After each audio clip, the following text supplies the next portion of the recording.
Ay, what's up mga kaidol? So, mayong adlaw mga kaidol, welcome back sa mga pinabagong bago na tong video mga kaidol. So, karon mga kaidol, atong pag-usapan natin mga kaidol sa tungkol dito sa sa Sniper 155 natin, no. So, kunting review lang mga kaidol sa 2 years and half natin sa ating motor mga kaidol, no. So, tara mga kaidol, so gamitin natin yung gawain natin na Bisaya para mas magaintindihan tayo mga kaidol, no.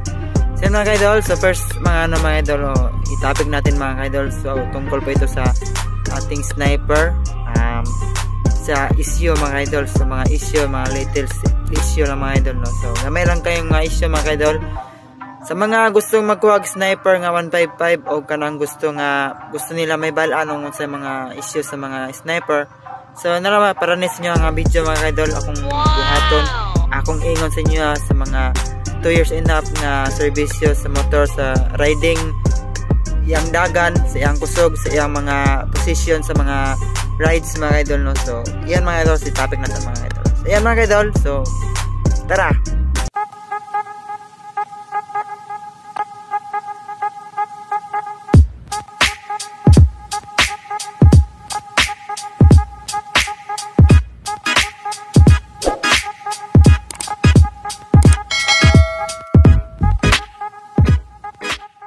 So una mga kaidol, atong itapik ito ang sniper natin mga kaidol, no? So sniper natin, so itapik na to mga kaidol.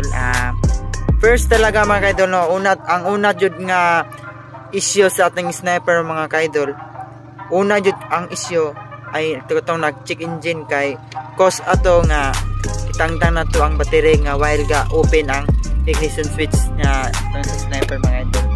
So tips lang mga kaidol sa mga sniper user dyan, mga FI, kung tangtangon ninyo ang battery, either battery man og ang fuse box ato kung nakakaitanggal nga fuse, dapat jud mga kaidol, no, secure jud dapat ang una i-off ang switch, ignition switch na to mga kaidol para iwas mag-check engine, no.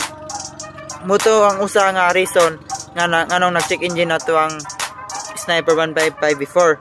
So yun mga na previous video na to mga kaidol, tira sa itong previous video na to nganong nag-cause of nag-check engine, no. So yun mga kaidol, number 1. So ang number 2 na to mga kaidol, ang issue lang ay yung natin mga kaidol, no, yung gulong talaga, kasi nagamit na to na either nag long ride man ta, mga daily use na to mga kaidol, no. So siyempre mukuan dyan ang battery, mukuan dyan ang atuang ligid mahilis, no. So ilis ko stock ang yapon 120 by 70 by 17 ang atuang size. Sa atras standard lang tanan mga asamang ang Abante mga kaidol 1990 by 17. Alright, so mga kaidol, ang sika na to nga third na to nga issue ay ito yung mga little crutches mga kaidol, no. So gamay lang nga gas, and then ang cover niya gamay,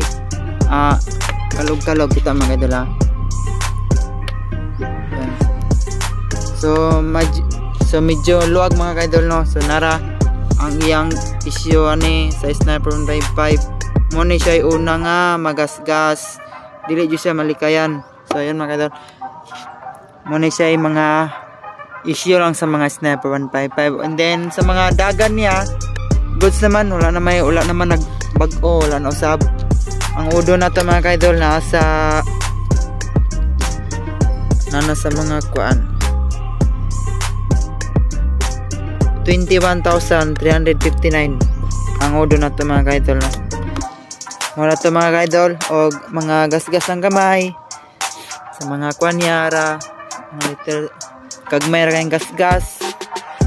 Kang Sniper 155, shout out kang Isimbi Motovlog, That's the Process, o kang Mark Travel Vlog, Koray Motovlog. What's up mga idol? What's up mga idol? So ride safe. Then natin mga kaidol, pang-upat na to nga issue sa tong Sniper 155, nag-ilis ta og engine sprocket. Kay unsay rason mag-ilis tag engine sprocket, kay kana bitang mudagan ka sa haba kayo, magpiti-piti ba, maglagutok yung kadena na to, and then So akong adjust ko kadina kay luwag-luwag mo kadina to nga time. Adjust ko. Okay siya. Pero pag kuan mo damay, muhugot siya din, muhugot dili siya mo wala siya adjust ba. Then gilanta na nga akong engine sprocket na ako kay ang isa ka ngipon niya inani isa ka inani ngipon niya kuan dili siya pantay ba, mubo siya. Taas mubo ang iyang kaon sa sa engine sprocket niya. So mo to nagilis ko og ilis ko bago nga engine sprocket. So okay yang mga performance sa engine sprocket niya sa kadena. Okay, wala na siya problema sa makina.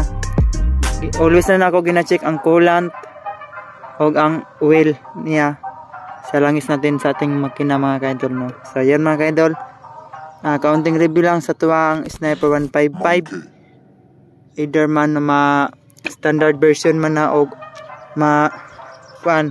remote man na dira. Una niya tuwang Sniper nga 155 karon. So klaro kayong gas-gas.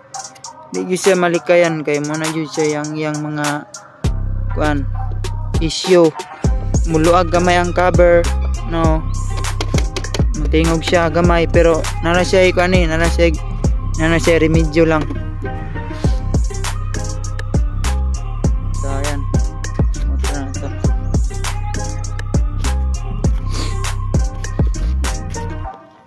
So yan lang mga ka-idol. So I hope nga may natutunan kayo sa ating vlog kahit konti lang. Sa disc brake naman mga ka-idol, hindi pa natin napalitan, stock lang to lahat.